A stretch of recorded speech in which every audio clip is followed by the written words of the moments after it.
The problem. I notice you know by now I'm funny with reports. I don't remember seeing an OPP report lately, this year even. I'm wondering if that's something that they usually do. I know in the past I've seen certain ones. OPP reports to this council? Do they? No, but they do bring reports monthly to the Police Services Board. Councillor Oliver and myself are there. If you wish to look at any of them, I have like on annual average, like all the different types of crimes. Yes, But by month. they're Councillor not Oliver, sent do you wish forward to respond to this? Really? Oh, they're presented publicly in public format here once a month. I can give you the binder after, or I can bring it tomorrow night and hand it to you if you'd like to go through some of it. Just No, it's also on the computer. well, You'll it could find be it. in our information packages, right? Like most of our other committees, we see at some point in time. I think on a regular basis, the OPP don't report through the information package. I know they don't, but maybe they could. Councillor Black, perhaps you could, you probably know something about this, I don't. Well, yeah, if you take, I can show it to you right here on the computer. Like if you go to the agenda area of the computer, like both the agendas, all the minutes are right there, and so are the Police Services Board minutes every month. Okay. So it's just click on and away you go. Okay. I get them in hard copy from my Yeah. binder, so I don't look at them. Thank you. Yeah, okay. I guess, too, Mr. Mayor, I've had some calls from some of my shopkeepers, and one of the things in the area, they feel that there's not enough interaction from the police to some of the people in the public. So you'll see, this letter with that we received about the community providing leads for certain things to the police with Crime Stoppers, that's it. Well, one of the ways is the police could actually go out and meet with the shopkeepers and things like that and find out if they have concerns. Like Simcoe's had it pretty bad lately, I think, as far as what I've been reading in the newspaper. And maybe they need to go out and meet some of the people and find out more about the community. It's hard to, have a lot of dead ends when you don't know anybody, right, per se, and that's what, I've talked to some of my shopkeepers, and I don't think they've ever actually been introduced to any of them. Yet they'll come there to buy gas and things like that. Maybe we could pick up the public perception or something Councillor to that Oliver, effect. response? Mr. Mayor, and I appreciate Councillor Height's point. Again, one of the things that the OPP report to the PSB on every month is the number of foot patrol hours by community. Okay. And certainly if there was a concern, for example, with St. Williams, that the community would appreciate more foot patrol or stopping in at businesses, that is, I'm sure, something that could be done. What I might ask you to do, Councillor, is to send myself and the mayor just an email with that kind of request. We'll typically put that on an upcoming agenda. It'll be discussed by the board.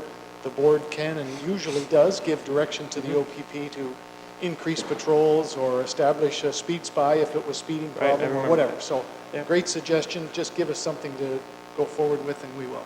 Okay, sure. And then my next one up, Mr. Mayor, is as the Long Point Region Conservation Authority, I attended the Latrinel Conference last Thursday. That's the reason why I missed the special budget meeting that we had, unfortunately. That had already been booked. And it was a very interesting meeting. I'd never attended it before. It was up in Alliston at the Nottawasaga Inn, and it was based on a lot of environmental issues, and there was a lot of agricultural things like that. So I ended up speaking with some of the bureaucrats, I guess, from the Ministry of Agriculture and Ontario Nature, Ontario Biodiversity Council, quite a few people actually, and they felt that Norfolk County was the crown jewel of Ontario when it came to nature. And as a matter of fact, they did a lot of local food stuff on there, and we had chickpeas from Delhi, so that's all I ate, Mr. Mayor, for 2 days, just because. Chickpeas? Yeah, it's Norfolk stuff, right? So, no, I'm kidding. The food up there was fantastic. So, but it was funny because a lot of people really did recognize Norfolk County for nature and for agriculture. We have a huge presence up there. One of the discussions I was speaking with them about was different areas compared to Norfolk, like Chatham, Kent, where they have no trees, and we have so many trees. And in speaking with them, they said that, Norfolk, we need to protect what we have through the species at risk and our tree cutting bylaw. And then I informed them about the difficulties that we have with that, and that people can't actually put a garage on their property if there's been, I don't know, a badger fur found within 10 miles of that property, where in Chatham, Kent, they just bulldoze things off. And I felt that we're kind of getting painted with that same brush. And one of the things, and I've had farmers come to me about the phosphorus loading, that they feel that from now on, or eventually it's going to come down, that they will have to basically do soil testing by grid pattern to be able to even get phosphorus for their planting. And that's a very onerous, expensive process when you're growing 1,000 acres of corn and beans. And we would get painted with that same brush, where maybe it's not our problem here because we actually don't have the erosion problem that other places have, and things like that. It was quite the talk. I mean, at lunch, Mr. Mayor, we had a marketing expert, and one of the things he was talking about was thinking outside the box when it came to marketing, and all the different ways that businesses or municipalities go about trying to draw in new business. Now, last week I was in Toronto as well, and I noticed that Thunder Bay had advertisements to come to Thunder Bay to retire there, right in the subway. And I thought that's fairly inexpensive, and it showed, a picture of somebody sitting on a dock and said, yeah, this is traffic in Thunder Bay. Right? It was good that way, but that speaker was just excellent. He had everyone's attention, and I did notice that we sent one of our planners there. She was up there, I'm not sure, I guess that was on the conference section of training conferences and seminars. I don't know the reason for a planner to go there. It was more environmental than anything else, but she did win the one draw, so that was pretty good. And yeah, it was a good time, Mr. Mayor. Thank you very much. Councillor Wells. Thank you very much, Mr. Mayor. Mr. Mayor, I have three items. I don't think that they will take overly long. And the first one, Mr. Mayor, I was a little bit confused, and most of you know by now it's easy to confuse me. But during our budget session, we talked somewhat about the minimum wage. And we all know the minimum wage is $11.60, I think it is. And I think most of us sitting around this table have great sympathy for those people earning $11.60. And I think I was almost in favor of an increase, believe it or not. Until as we got into the budget debate, I started hearing that $11.60 is the lowest amount, but this fee also goes on to those people earning more than $11.60. And I think I heard something that it's possible that we might be paying up to $20 an hour as a result of this minimum wage. And I'm going to ask, and he knows I'm going to ask, the employee and corporate service manager to explain and offer me some insight in my confusion. Because I'm sure I misunderstood what he said. Mr. Sluchenkov, please. So through you, Mr. Mayor. So at our special budget presentation last week, there were a series of slides that talked about the minimum wage changes, and that is the implementation of a $14 minimum wage effective January 1st, 2018. As part of the presentation of that budget driver and what that means for the 2018 budget planning process, I provided a slide that had a bullet point on it that articulated that at this point in time, our student wages range from $12.75 to $19 an hour, depending on where the students are and depending what kind of work they're performing. And so the slide indicated that to adjust that entire grid by the minimum wage going to $14 an hour would mean that the range would change from $14 to $20.25 to maintain that grid based on past practice. Now, as a result of conversation at council at that point in time and some feedback from the mayor, there was a conversation whether we're legally obligated to move the entire range, and I provided the response at the time that no, we don't have to move the entire range, and there's a variety of possibilities of what can be done within that. And I had committed to council in that meeting to take back the impacts of the legislation and to come back to council with an approach that we would recommend to council and how to structure student wages and things like that, basically taking some more time. So that's my general sort of summary. I'm not sure if you have any more specific questions in that regard. No, I think you have done a fine job, and I look forward to this next report. It's just that was very confused when you start talking about $20 an hour. I'm sure there are many laborers out there who are not earning $20 an hour. Not to say that, you know, they shouldn't be paid $20 an hour, but they are not being paid that kind of wage. And that's, I guess, so I'll wait for your report and speak to it at that time. Thank you. Second item, Yes. a great deal of interest in the Port Dover community lately. This week I got my Port Dover Maple Leaf before I came to work, and I had a call also from the Port Dover Board of Trade, and they are kind of concerned about this $15 license fee. And I've asked the clerk's department if they would speak to what is the purpose of this $15 license fee, what did they get, when did we start that, and that sort of thing, just so they will know. Please. Joe? Through the mayor to Councillor Wells and to council, council approved the business licensing aspect of the harmonized business bylaw in 2016, and we did have public health inspectors take out pamphlets to advise business owners of this new procedure and process. We set the rate quite low, we believe is quite low, and that's $15, and that's for their annual business license. For the first year of this business licensing in effect, we were quite lenient with the enforcement of it because we understood that it was a change and it would take time for businesses to get comfortable with what we were doing and get everyone in compliance and licensed through us. So sections 150 and 151 of the Municipal Act is actually where we're I guess, leaning on with this business licensing. And what those sections say is basically giving municipalities the ability to license matters of public interest, health, and well-being, and for nuisance prevention as well. So basically, by us or by Norfolk County issuing business licenses, we are able to protect the health and safety of the population and of our residents.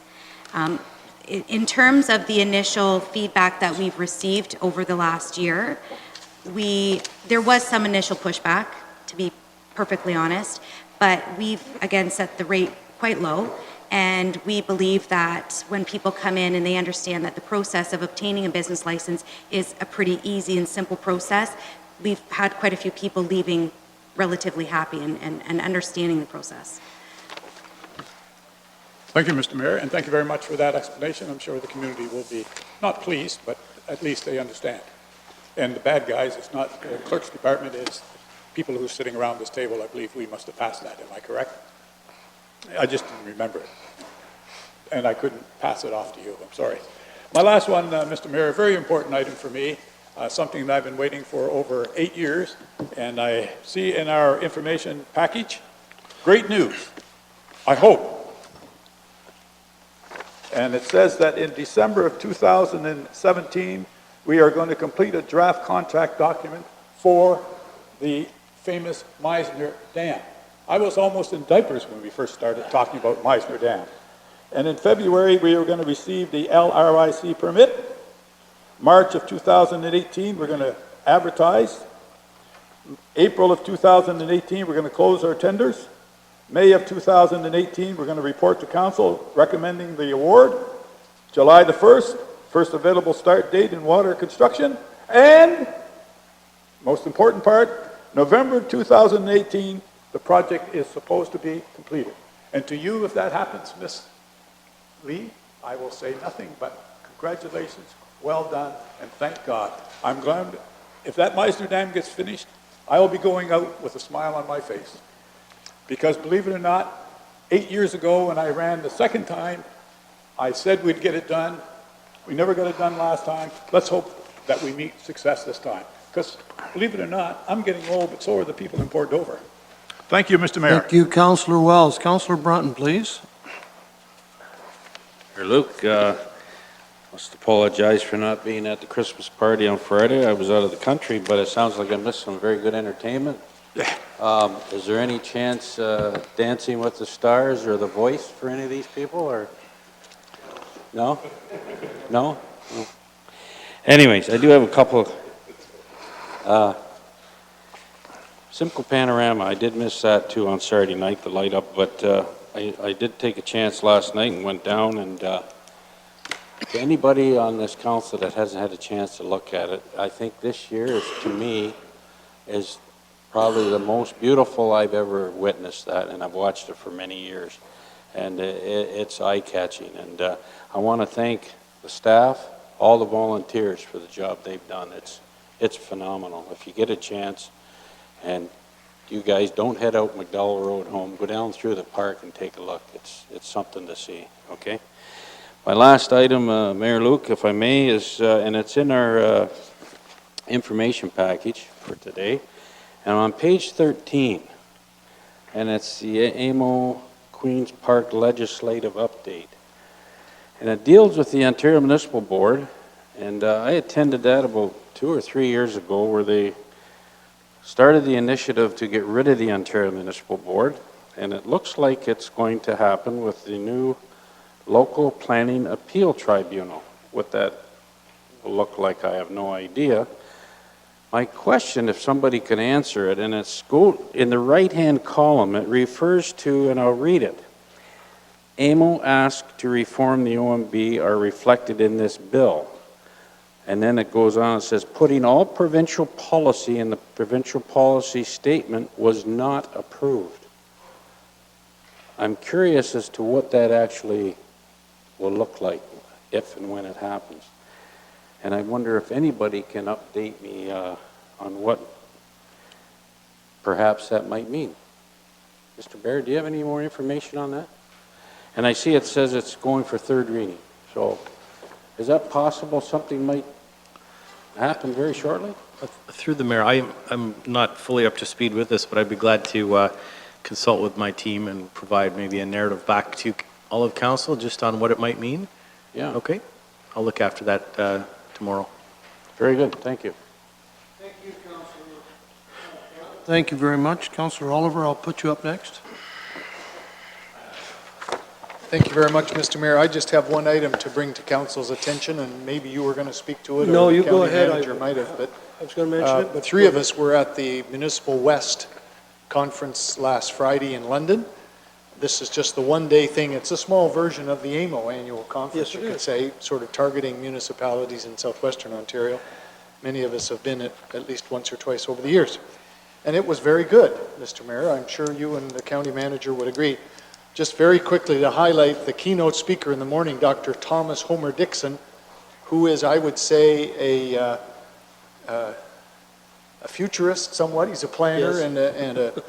I won't call him a philosopher, but his talk was on building resilience in a turbulent world, particularly in the context of climate change, as well as political instability and population growth in the world, and so on and so forth. So I found his talk very, very informative. I attended two other concurrent sessions in the morning. The first one along with Mr. Enslin on updates to the Ontario Building Code, and that was quite interesting. There's another new round of sort of midterm amendments. They update the Ontario Building Code every 5 years or so, I think, Mr. Baird. And so we're kind of in the middle of that term now, but they have brought in some interim measures, again, around energy efficiency and, yeah, I guess I would describe it as energy efficiency for new residential development. The other thing they're dealing with in the interim is multi-story parking buildings, and fortunately for us, we don't have any of those in Norfolk County. This was a follow-up to the collapse of that building in Elliott Lake several years ago. So that one was very good, but even of more interest, I would say, than that was a session I attended. I'm aiming this comment to Lee Robinson. The region of Durham put on a presentation on their Durham Region Climate Adaptation Plan. They just got this approved through their regional council less than a year ago, but just about a year ago. And this is Durham Region and their lower tiers attempt to predict what their climate, if you like, will be like in 2045 and how they as a municipality, group of municipalities, conservation authorities and others are going to adapt to be resilient against what we know will be a significantly different climate than we have today in 2017. All of them that morning talked about our climate in the 2030s, 2040s, 2050s being wetter, warmer, and wilder. That's what we can look forward to. And so, Mr. Mayor, I really appreciated going. This was, I found, very useful. Bob Fields got us into a pilot project about a year ago, early stage of this kind of thing in terms of getting your community, if you like, ready and beginning to think about how to deal with these kinds of changes. And I'd like to pass it on to Lee, maybe to circulate to her staff, and then I for sure would like council to have a chance to look at it. So I really appreciate going. Thank you. That's it. It was very good. The one day was very compact and good. Councillor Black, please. See, I go all You over forgot so about nobody, me, Charlie. nobody falls asleep here. I like to keep you on your toes. I do have a question, Mr. Mayor, through you to Chris Baird, and I've been getting some complaints about dogs, and I know that that really is the responsibility of the Humane Society, and that they usually have an officer that's trained to go out and visit calls where dogs or cats or animals are being abused, and there is provincial legislation that outlines what exactly that means. But I've been telling people to call the Humane Society, and they say that they're not getting any responses or any activity, and even the OPP don't seem to be responding. And I'm wondering, do we actually have an officer, a trained officer here in Norfolk that will, under the, I guess it's the SPCA Act, do we have that individual that if you call them, they will go out and attend a facility where there's alleged animal abuse? Through the mayor, the short answer is no, we don't. We don't. The OSPCA does have local affiliates in Brantford, I believe, Welland and Burlington. They do extend their service area into Norfolk. They take animal abuse very seriously, as I think everyone does, but we simply don't have those resources. We call upon them to help out. You may recall years ago there were puppy mills and different issues were arisen that way where they got involved, and it went to fairly high level for legal action and so on against those individuals involved in that. But we do have, of course, our OPP. They're a great team. They tend to be contacted if there's a dog bite. I know that's been in the news lately. We work very closely with our health unit. Any dog bite is reported through them for rabies purposes. Recall, we do have an animal control contract. That's through Hillside Kennels. It's primarily canines. Those are lost dogs, dogs at large, that sort of thing. They can be contacted 24/7. They will respond. But anyone that has a question can certainly contact our bylaw office. And depending on the nature of the inquiry, we can respond, or we can certainly bring in the proper authorities to help us out or take charge. So would the best thing to be, I know what the incident here is, lack of shelter, water, being outside with no shelter most of the time. Yeah. So, That's a really common problem now when we see the seasons change.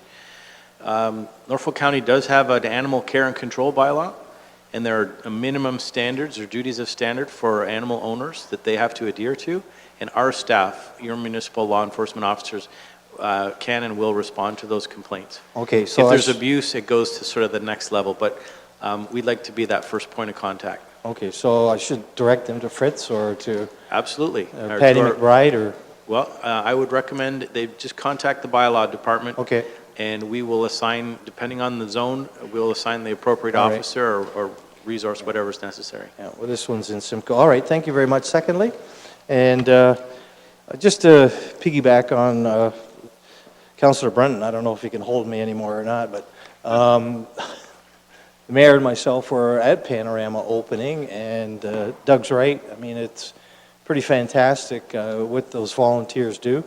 And the one thing that's been in the news lately is the fact that the iconic foil Christmas tree is now history. It's over 60 years old, and it's given up the ghost.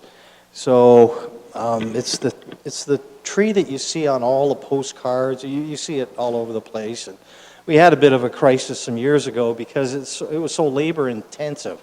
Like you had to get a lot of volunteers. Seniors have done it. SCS students, maybe some other students have done it. You have to take individual pieces of foil and wrap them around the tree, and it's big and cumbersome. But at the Panorama opening, it just so happens that David Kent, mentioned it to me, and then Scott Dawson, who's with the Lions Club, and telling me that they're just about near the completion of the lighthouse, the famous lighthouse on the coat of arms up there in Wellington Park. They've finally redone that, and it's the Lions Club that has led the charge on it. It's taken a long time to actually, it's a lot longer to get a permit to do work on that lighthouse than it is down on Hastings Drive, but nonetheless, they are just about finished completion of that, and they're just putting the siding on it. And I thought that maybe it might be an idea to involve the Lions Club with resurrecting this tree in a new design, a new technology. So I'm just saying it so maybe the community can get on board if they feel that that's an appropriate thing to do. Maybe they can let their councilors know, or let the Lions Club know, or let Roger Cruikshank, Susan Robertson from Panorama know. And that's it. Thank you. Councillor Geisens? Thank you. Councillor Columbus? Yes, Mr. Mayor, I do have a few items here. We discussed earlier in the meeting about this appointment to the Grand River Conservation Authority, that the item on page 27 of the agenda package, and I was trying to get the information on how we did it at the Long Point. So I texted the general manager there, and I got word back.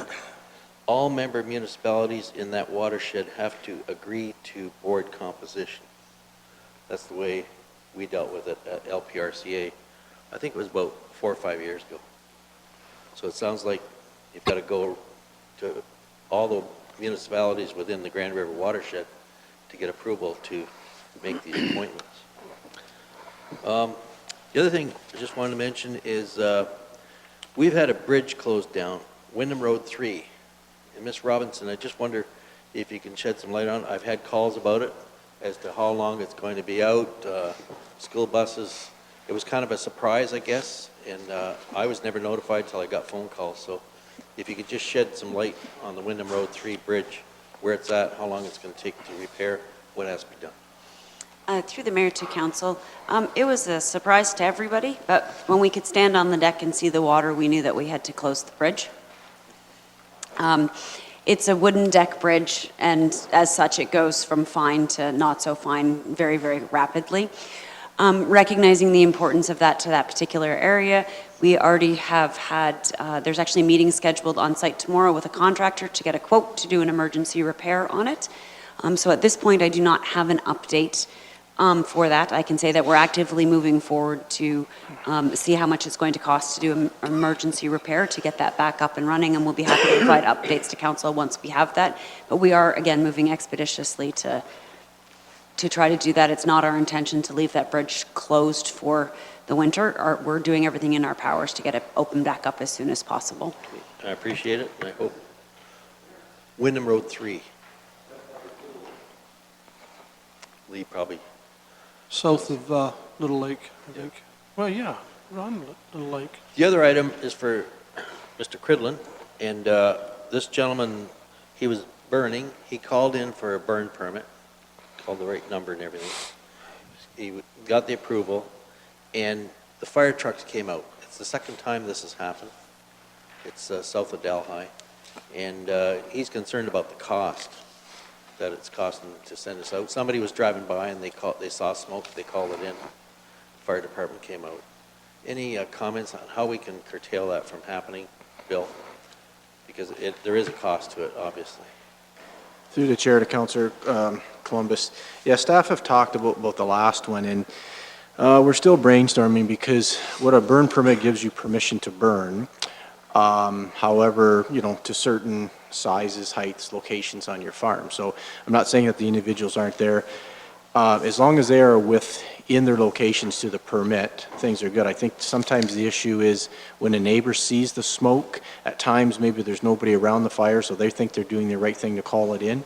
And obviously when the call comes in, the department has no choice but to go out, even, because they don't know if they know it's a burn permit, it could be a permit that got out of, or a fire that got out of control sort of thing. So on the safety side, they have to go. But staff are looking into it. We do get a few of these each year, unfortunately. So I don't have an answer here on how to solve it, but I'll talk to you after. I wouldn't mind getting the location and I can review that with staff first thing in the morning, the parameters around this one. Is there not a way when the call comes in to the burn permit office that they could send back a signal to the fire department that this has been called in and it's a controlled burn?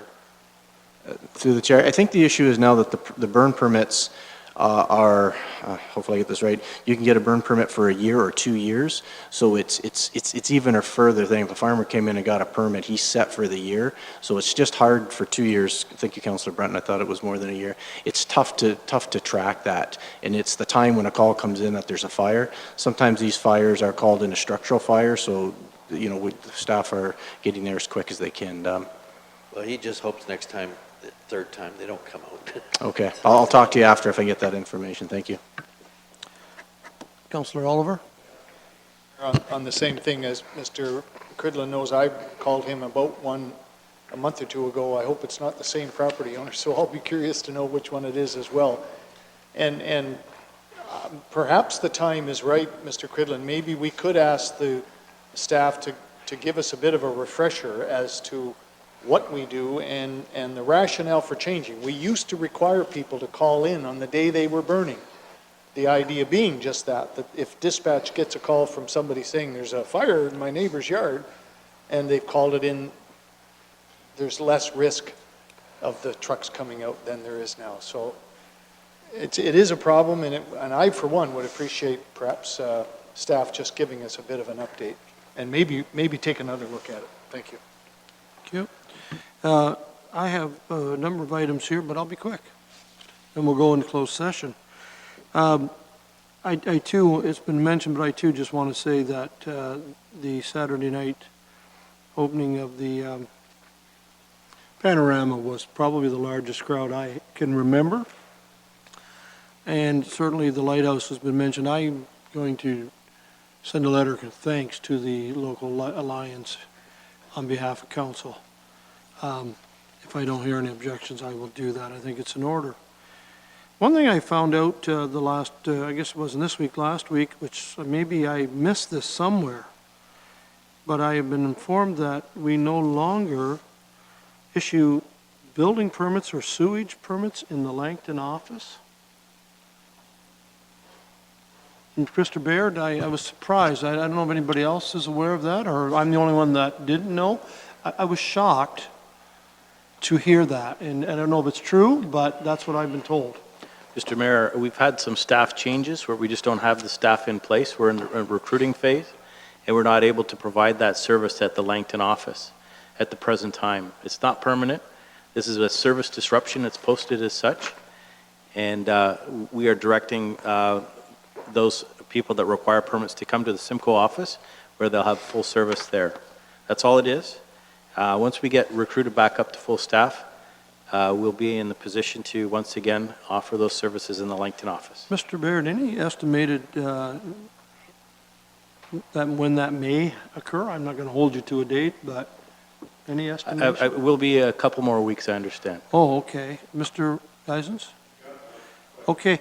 And again, that's good to know. I just really struggled if, and we can't even hand out the application to take out and then bring it into, I guess it would be Simcoe? Mr. Mayor, we do have building inspectors that are there. They're able to issue permits, but Okay. sometimes they're not there. They spend basically an hour or so in the morning, and then they're out doing inspections. So when we can't guarantee full service for our clients, we do a service disruption notice, and we provide an alternative location where they can get that service. Well, I will pass. We would rely on our customer service representative to help us out there. Okay. And I know it is an inconvenience for sure. Councillor Height had raised that a few weeks ago, and we're just short-staffed. We've had some staff make some moves, and it takes time to recruit and get people trained up and in place. So we'll do our best to get things back on track. Thank you, and I appreciate that. And I note on my tour of the building last week, it seems that a lot of the building permits and files are still stored in those, on that main floor. That's correct. They always have been, Mr. Mayor. We have approximately 90,000 files for each property in Norfolk County, and approximately 25% of them are located in the Langton office, and the other 75 are located on the second floor in Simcoe here at the Robinson Building. And we are in the process over the next few years of digitizing all of those hard copy files so they'll be accessible on digital devices, and also it will free up all that extra space that we really don't need to hold old files. Thank you very much. I'm feeling a little better. Mr. Baird also certainly reported in the Nightingale application tonight that we expect the staff report June 9th, 2018, correct? Of course, I'm obviously disappointed that it wasn't here by the end of the year, because there's some people out there that are really, really anxious to see what, if anything, can be done. And I will pass that on, and they will not be happy. However, I guess if you can't make it by the end of the year, January the 9th is pretty close when we get back after the holiday. So I appreciate hearing that from staff very much.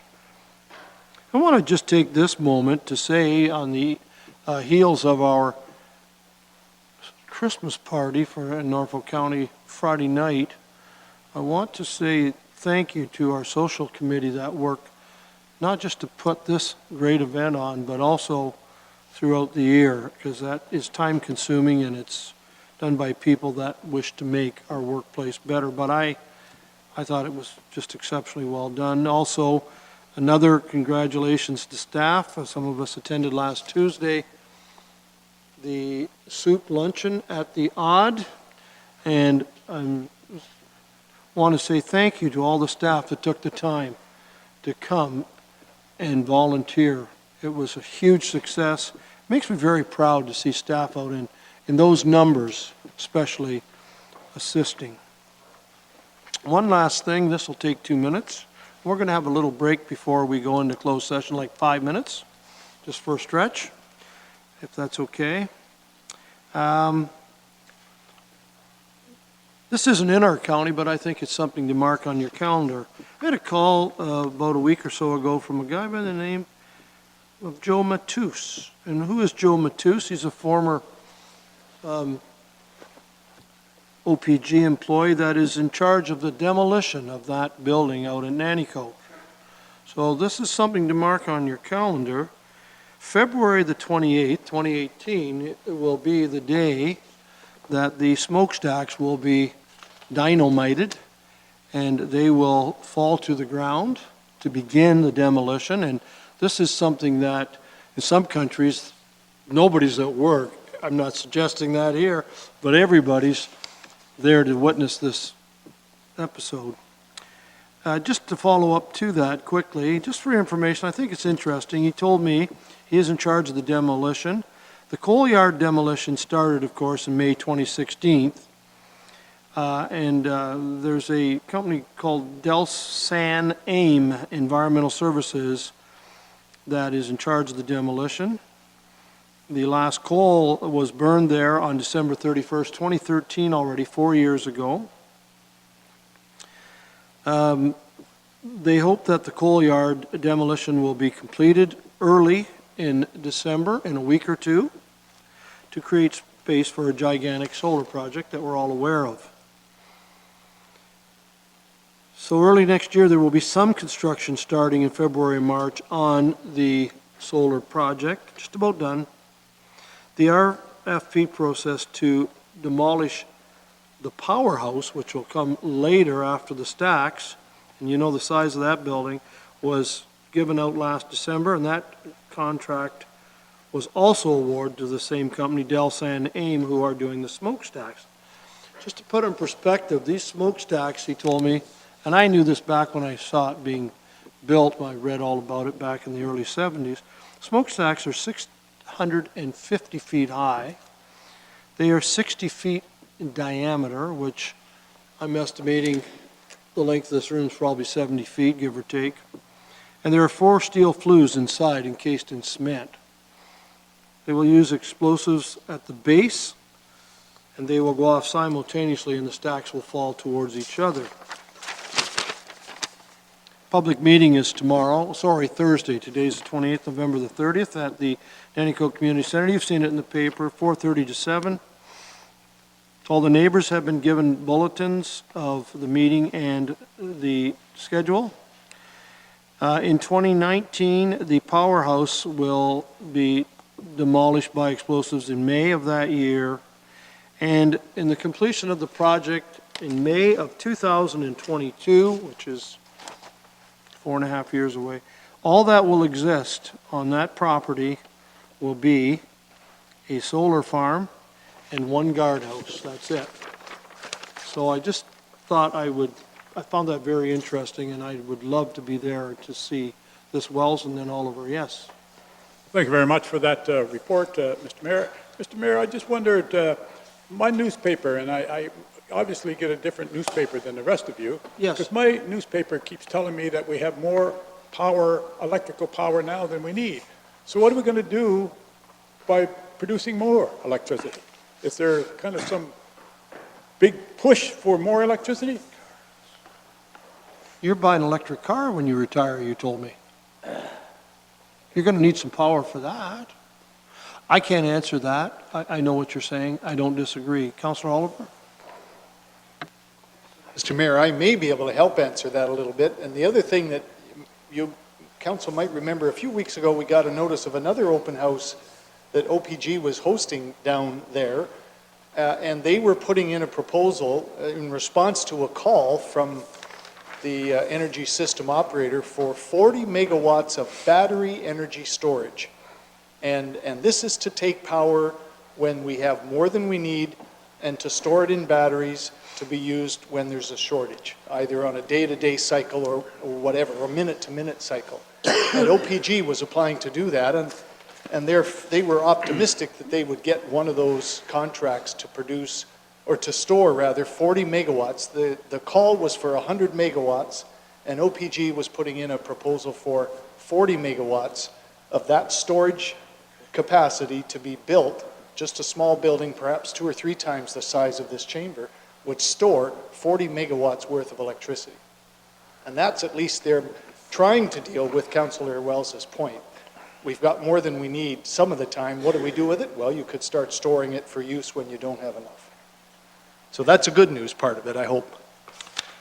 Let's get on to our in-camera. Thank you for all that information. We'll move on here. Moved by Brunton, seconded by Wells. The council moving to close session 6:59 p.m. to discuss matters pursuant to section 239B, C, F of the Municipal Act 2001, SO1, 2001, section 25 is amended as a subject matter pertains to personnel matters about identifiable individual, including municipal or local boards of proposed or pending acquisition or disposition of land by the municipality or local board, and advice that is subject to solicitor-client privilege, including communications necessary for the purpose. Those in favor?